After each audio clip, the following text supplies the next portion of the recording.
90-minute drive that ends at 1 a.m.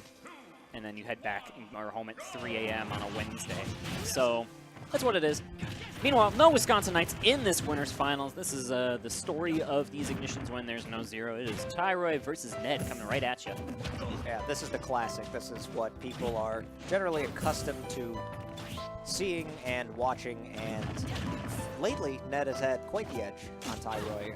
Tyroy has had a little bit of an issue figuring out Ned's cloud as of late.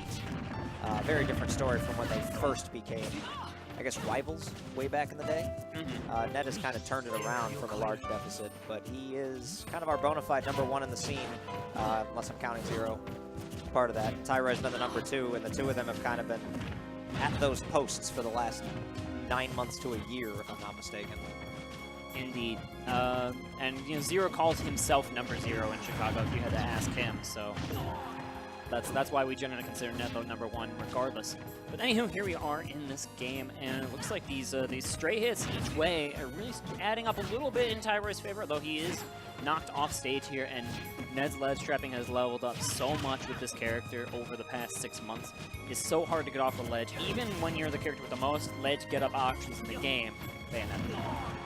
Yeah, Tyroy doing a lot of different things lately in this matchup. He's been testing all sorts of different combinations, just ways that he can get in on Ned, trying to read some of Ned's more frequent mannerisms, and it's just been very tricky for him to kind of get in. But so far, so good this set. He finds himself in a little bit of a lead, which he's just going to have to hold.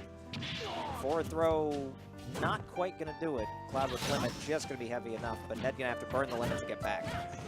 And now it's a battle of the back airs here. You'll see this a lot when someone's caught on this taxi platform to the left or right of the stage. You'll see Cloud try to pressure with the back airs there where Bayonetta can't run, and Bayonetta doing the exact same thing back. It looks like it is going to be Ned sneaking out here, looking to use this max rage to maybe land a killing blow of his own. Well, these characters do have moves like these up airs and back airs that can just kill raw when you have that rage added up. Grab there by Ned, forcing Tyroy off stage. Tyroy been unable to finish the stock. He was very close moments ago. But Cloud with that big sword has so many different kill options. Tyroy, good DI, not dying to that dash attack or that nair. Very close here. And now the ledge trap game is on here for Ned, and he's using that to really even things up. Very slow-paced opening in this game. No stock's gone, and it's 3 minutes, 20 seconds on the clock. But Ned gonna find the stray up air, catching Tyroy, jumping back right where he wanted him. That should give Ned a good lead here, and it's gonna be another ledge trap. Oh no! We got Tyroy breaking out of there with a neutral air.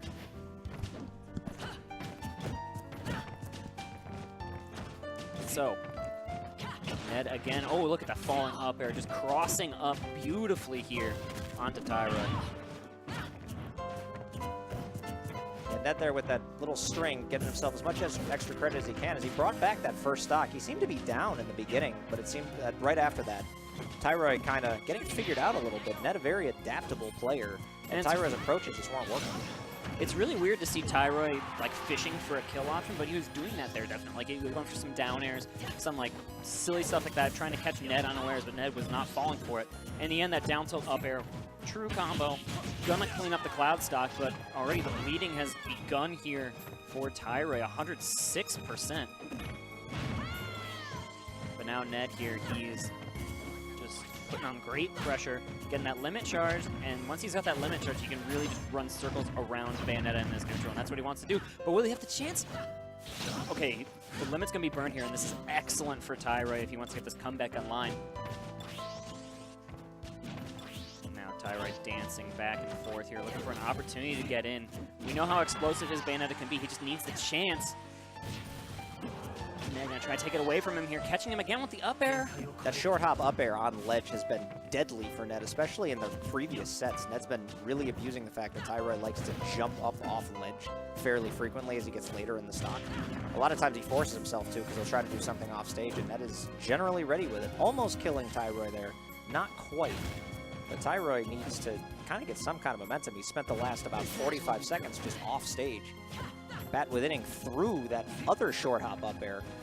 There's a minute left on the clock here, Pete. This is going to come down to the wire, and it's going to be Tyroy coming out with an explosive kill option of some kind, or Ned going to find the straight hit or wait it out. Oh, Ned, excellent SDI straight down, but out of shield. Right out of that. Hit him with the don't touch me. That's a great way to start this set.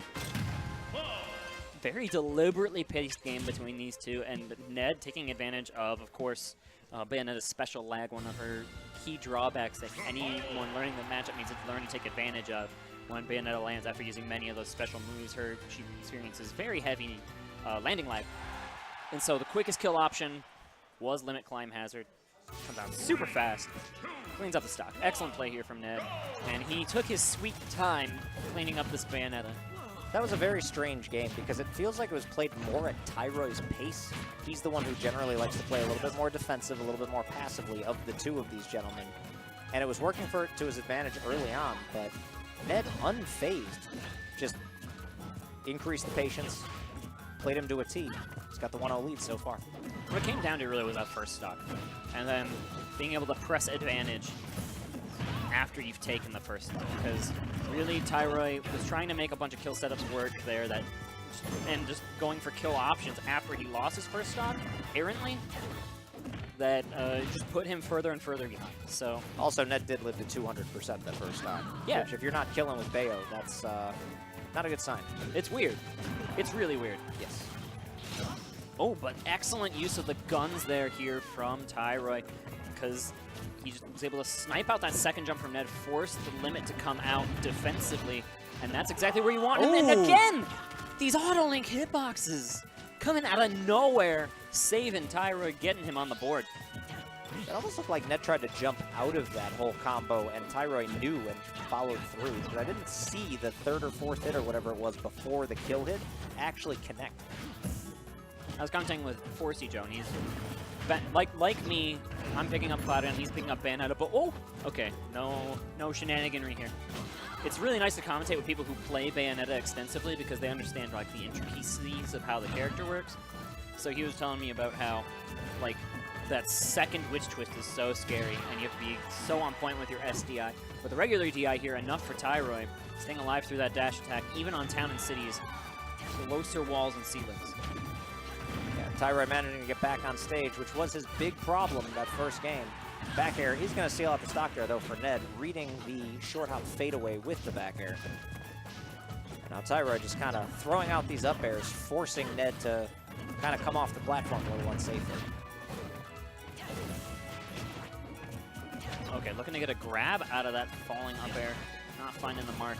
Tyroy being super aggressive, contrary to his general playstyle, working out for him pretty well. I think Ned was caught a little bit off guard by just a multitude of hitboxes Tyroy was throwing out instead of patience. Oh! No, okay. I was going to be a little bit... To be fair, these characters upset me a lot in general, but I was going to be really upset if that cross slash killed, because it was at 60% right after the hit. If the damage had been done by the first couple of hitboxes of the side B, it would have killed, but since it didn't, Tyler was able to barely live, and then you saw right after that, Ned did not have his jump, kind of getting gimped, and Tyroy wisely just side being off towards the blast zone to make sure he didn't accidentally save Ned. So we're going to have a 1-1 split here, going to game 3, right back to Town and City. And this is the classic, I'm just going to run it back here because I know I kind of goofed game, where he's like, I don't want to counterpick you, I just played bad, I just need to not play bad and I can win on this stage. That's what's going through Ned's mind here when he goes back to Town and City, even though this was Tyroy's counterpick previously. Yeah, part of that is the mental game, although, oh. Speaking of mental game. Yeah, speaking of mental game, Tyroy just kind of falling to his death. Not really sure why. He like witch-timed the ledge and just completely whiffed it and didn't keep track of his jumps, I think, on that right platform because he meant to land there, but then he didn't. I think it was just absolutely spaghetti. Yeah, that one. He's looking for some meatballs with that spaghetti. That's all it was. And now Tyroy finds himself in a not an enviable position here in Game 3. Ned just really needs to play that safe play style that we saw in Game 1. But now he has an even more astronomical lead. And going for the big guns. So close, and yet so far, that 1% down B is all he'll get from that. When that move does not take the stock, even though it looks cool on paper, in practice, not so good. Not so good. That's why we don't see Clouds go for that so much anymore, because it's hard to know when it'll kill, but this certainly will. All right, nice combo there. String from Tyroy to bring this game back within reason after that early game suicide. Even though it didn't work, I do appreciate Ned going for the attempt there on the finishing touch. It was good. It was good DI from Tyroy. Bad DI and he just dies there. Ending the game sooner is always better than later. So, especially with Bayonetta, because we know how this works. 113% auto link hitboxes, craziness, but back air gonna put Ned one step closer to sealing out this game. And he's got that limit online, and at this percent, cross slash definitely kills. Yeah, I mean, cross slash might have killed 30% ago, but now it's just to the point of Bale's got rage, get a little bit of that extra knockback. Can Tyroy get a string going put together, or is Ned going to hit probably one errant move?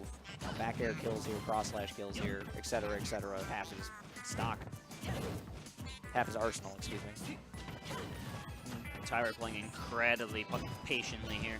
He cannot afford to just let an errant move slip, but there it is. There it is, exactly. Just required one good trade for him in the neutral. He took a couple of damage from the bullet arts and said, okay, that's fine. I'm at 1%, you're at 150. Here's a back air, let's go to game 4. Yep, at this level, you're not gonna be able to get away with things like an SD at 0%. You're just gonna pay the price. And Ned doing his due diligence here, not letting Tyroy get away with that mishap on the right side of the stage. Moving on to game 4 with a 2-1 lead. Tyroy knows he can bring it back, and he played really well after flubbing. But a flub's a flub, and you're going to have to pay the price here. This is kind of a weird set, because I feel like Tyroy has actually outplayed Ned generally, which is not as common as you would think between two guys who are 1-2. Except the scoreboard says otherwise. There was that rough suicide in game 3, and then that errant just kind of death in game 1. And that's what you have to avoid in a matchup that you hate. So I'm hoping that Tyroy can kind of just keep the momentum he had going, which is not the case right now. Ned out to a hot start here in game 4, putting Bayonetta to 113%. I think Ned heard you. He said Tyroy's outplaying me. I'll show you outplaying me.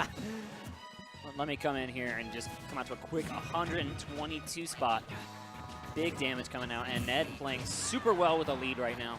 Applying excellent shield pressure with these back airs, turning around with a forward tilt, knocking Tyroy off stage once again, and trades going his way. Everything's going Ned's way in game 4. Yeah, Ned not afraid to just kind of throw out the short hop up air before he threw out that down tilt, which wound up trading. Back throw at 150. All right, you'll make it back. And we're gonna up ledge drop and throw out that forward air, but okay, here comes Tyroy. Trying to get something started with the witch twist. Ned not interested in the slightest. And now, oh, what do we got? Oh wow, he tried to connect it with the extra witch twist after the back air, but he had too much rage and it pushed Cloud just out of range. And you know what that means? Up air is always waiting to punish you for getting greedy in the air. Speaking of greed, here comes Ned trying to extend his lead even further. But oh, he might pay the price now. Single hit witch twist, not going to be able to connect to anything more than the back air though. Neutral game here. These guys have been feeling each other out for 4 games. Like, it never stops between the two of them. Trading short hops, empty short hops. You're going to see that a ton. Both these players employ the tomahawk so expertly. Just the threat of being able to press a button at any given time is enough to scare a lot of players. All right, so Ned with rage. Normally I would say, Ned worrying about losing the stock, but when Cloud has rage and Bayo's character as light as Bayo is at that percent, that's a very scary thing. Because if Ned is able to charge limit without dying, side B just kills. Tyroy exerting very good ledge pressure here of his own, though. Ned nowhere to run until he breaks through with that forward air.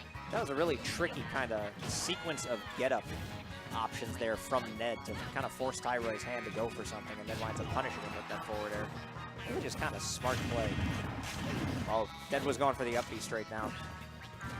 It looked like, because he was facing the other way on the first. You might be right. Up B. I think, Spike wins the set.